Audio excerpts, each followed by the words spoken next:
তো দেখো আজকে এই ভিডিওতে আমি তোমাদের কোশ্চেন ব্যাংকের ইংলিশ গ্রামারের যে কারেক্ট ইনকারেক্টের মানে সিরিজটা শুরু করেছি। এটা হলো পার্ট 2 ভিডিও, ঠিক আছে। পার্ট 2 মানে কোশ্চেন 2, ঠিক আছে, এটা বুঝে নিবা। তো দেখো এখানে কি বলেছে, once there was an king who thought very much in himself, he often talk of his own personal charms and in his greatness as ruler he want people to talk of his greatness. আমি যেভাবে বুঝাবো definitely তোমরা বুঝতে পারবে, sure, ঠিক আছে। দেখো এখানে তোমাদের প্রথমত এই জিনিসটা বুঝতে হবে যে পুরো যে এই পার্টটা রয়েছে এটা কোন টেন্সে রয়েছে।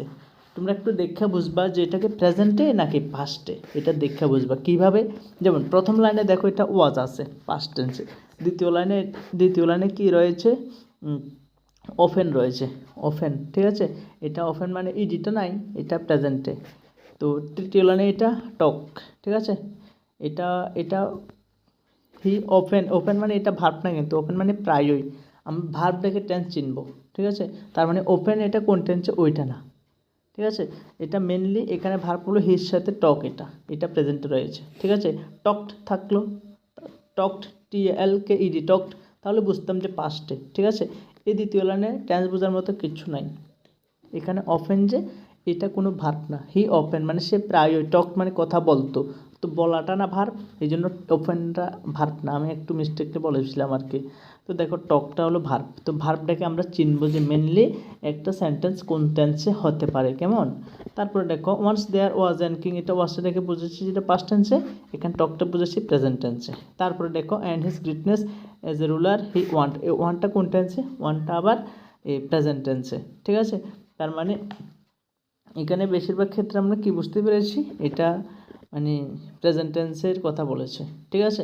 কিন্তু আরেকটা কথা আছে, দেখো এখানে প্রথম যে লাইনটা once there was an king, ঠিক আছে।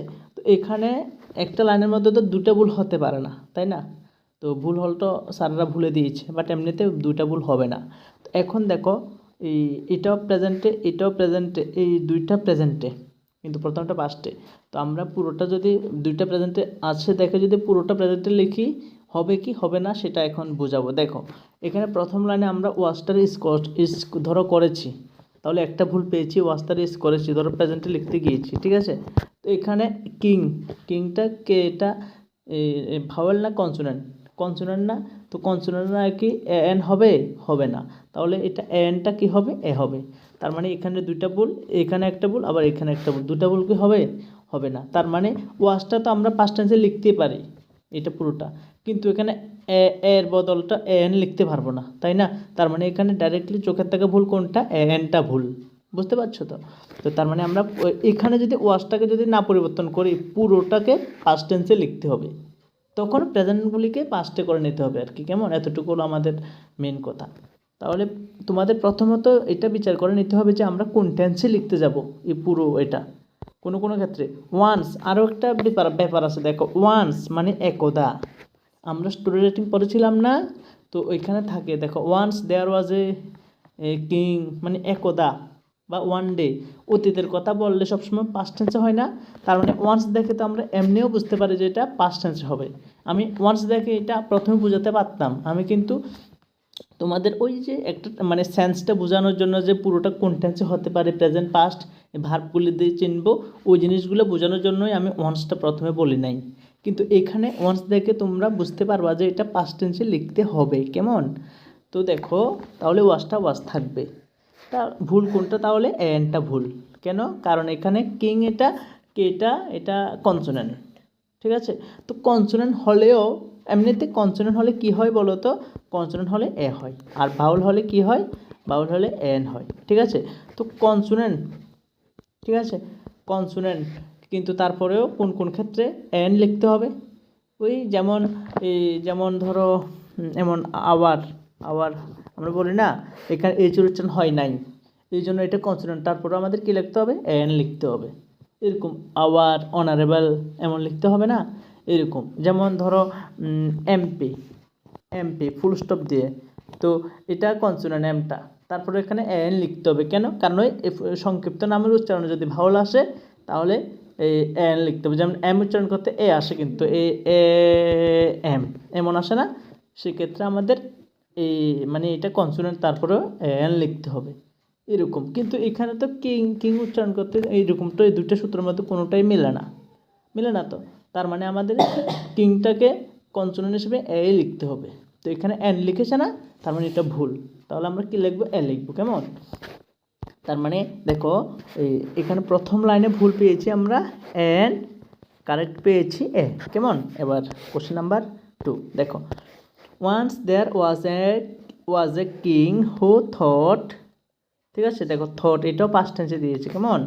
ভেরি মাচ ইন হিমসেলফ, মানে একদা একটা রাজা ছিল যে নাকি থট ভাবতো, ভেরি মাচ খুব বেশি পরিমাণে, ইন হিমসেলফ মানে তার মধ্যে, না এমন না, তার ব্যাপারে ভাবতো, ঠিক আছে, তার নিজের ব্যাপারে না। তো অপের ইংলিশ হল, অপের বাংলা হলো এর। হ্যাঁ, তো হিমসেলফ মানে নিজে, আর এর অফ হিমসেলফ মানে নিজের, অফ হিমসেলফ মানে নিজের, ঠিক আছে। তো অফ হিমসেলফ মানে নিজের, তার মানে আমরা ইন অর্থ মধ্যে না, তো এখানে কি নিজের মধ্যে ভাবতো বেশি পরিমাণে মিলবে, না নিজের বিষয়ে ভাবতো, নিজের বিষয়ে না। তাহলে আমরা কি লিখবো? ইনটাকে ইনটাকে অফ লিখবো। বুঝতে পারছি? ইনটাকে লিখবো অফ লিখবো, নিজের ভাবতো। এখন যদি আমরা এখানে ইনের পরিবর্তে অ্যাবাউটও লিখি সেক্ষেত্রেও হবে, মানে ভেরি মাচ অ্যাবাউট হিমসেলফ মানে তার সম্পর্কে ভাবতো, ঠিক আছে। অ্যাবাউট লিখলে হবে, আবার ইন লিখলে হবে, কিন্তু অ্যাপ্রোপ্রিয়েটটা হলো ইন, এই অ্যাপ্রোপ্রিয়েটটা হলো ইনের পরিবর্তে অফটা, ঠিক আছে। আমি প্রথমে অ্যাবাউট ইন দুইটাই আমি ভেবেছি, কিন্তু একটু মানে দেখার পরে অফটা দিলে সুন্দর হয় আর কি। কেমন? বাট অ্যাবাউট দিলেও কাটবে না কেউ, বাট অফ লিখবে তোমরা। তারপরে দেখো, হি অফেন, সে প্রায়ই, হ্যাঁ এটা অফ লেখো, তাড়াতাড়ি লেখো। তারপরে দেখো হি অফেন মানে সে প্রায়ই, এখানে একজনের কথা বললো না, হি, তো হি অফেন টক। তো এখানে দেখো, এখানে যদি আমরা পুরোটাকে দেখো, হি open talk of his own personal terms, এখানে ভার্বটা ভুল, ঠিক আছে। তো দেখো ভার্বটা ভুল বলেছে, কি হবে? এই পুরোটাকে আমরা যদি প্রেজেন্ট টেন্সে লিখতাম, তাহলে টকটা ভুল হয়ে কি হতো বলো তো? টক্স হয়ে যেত, TALKS হয়ে যেত। কেন? কারণ এটা থার্ড পারসন সিঙ্গুলার ভার্বের সাথে এস বাই যুক্ত হয়ে যেত। কিন্তু এখানে তো শুরুতে এটা পাস্ট টেন্সে লিখতে হবে পুরোটা, তার মানে আমাদের এটা টক্স না লিখে টকড লিখতে হবে, ঠিক আছে। TALKED টক লিখতে হবে। কেমন? আশা করি বুঝতে পেরেছ। তাহলে হি often talked of his own personal terms and in his greatness as a ruler, ঠিক আছে।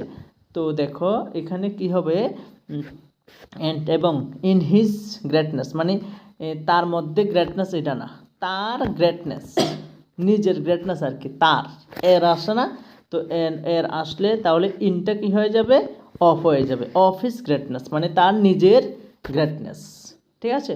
তাহলে ইনটা হবে না, এর অফের বাংলা হলো এর, ইনত্ব মধ্যে, অনত্ব উপরে, আফটারটা পরে, বিপরীত আগে, উইতত্ব সাথে, বাইয়ত্ব দ্বারা, ঠিক আছে।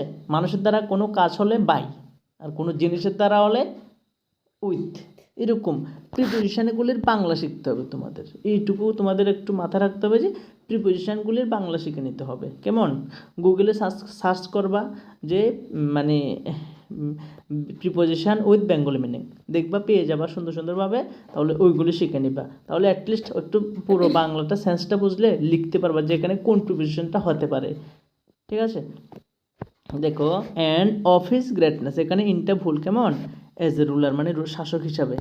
তারপরে নতুন আরেকটা sentence, he want people to talk of his greatness. এখানে দেখো, এখানে টক এটা প্রেজেন্টে, এখানে ওয়ান্ট এটা প্রেজেন্টে, ঠিক আছে।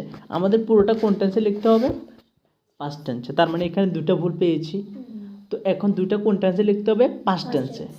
তো আরেকটা জিনিস দেখো, এখানে টকটাকে টকড হবে, এখানে টকটা, এখানে এই টকটা টকড হবে না। কেন হবে না আমি বলে দিচ্ছি। দেখো এটাও যদি ভুল আসে, টকড আসে, তাহলে তোমরা ঠিক করে লিখবা। কেন? একটা কথা মাথায় রাখবা যে প্রিপোজিশন টু, এই প্রিপোজিশন টু এর পরে যদি কোনো সময় ভার্ব আসে, এটা সঙ্গে সঙ্গে কোন ভার্ব হবে? V1 হবে। মনে থাকবে তো? প্রিপোজিশন টু এর পরে সবসময় পৃথিবীতে যে ভার্ব বসুক V1 হবে। কেমন? তো এখানে টু এর পরে টকড এটা V2 হয়ে যাবে না? তো টক TL টকটা ঠিক আছে, তার মানে এটা ঠিক আছে। এটা পুরোটা পাস্ট টেন্সে গেলেও এটা টক টকে হবে। তো এটা এই ওয়ানটা আছে না, এই ওয়ানটা যদি এটা প্রেজেন্টে বোঝাতো ওয়ান্টস হয়ে যেত, তো এটা তো পাস্টে বোঝাচ্ছে না, তার মানে ওয়ান্টেড হয়ে যাবে, ওয়ান্টেড। কেমন? তাহলে ভুলটা কিটা? ওয়ান্ট। তো ঠিকটা কিটা হবে? Wanted, WANTED, wanted. কেমন? আশা করি বুঝতে পেরেছো। তাহলে পুরোটা আরেকবার শুদ্ধভাবে আমি পড়ে দিচ্ছি সঠিকগুলো হিসাবে। Once there was a king who thought very much of himself. He often talked of his own personal charms and of his greatness as a ruler. He wanted people to talk of his greatness. ঠিক আছে? Clear তো? আজকের জন্য এতটুকু। তাহলে আবার দেখা হবে কোশ্চেন নাম্বার 3 অর্থাৎ পার্ট 3 ভিডিওতে।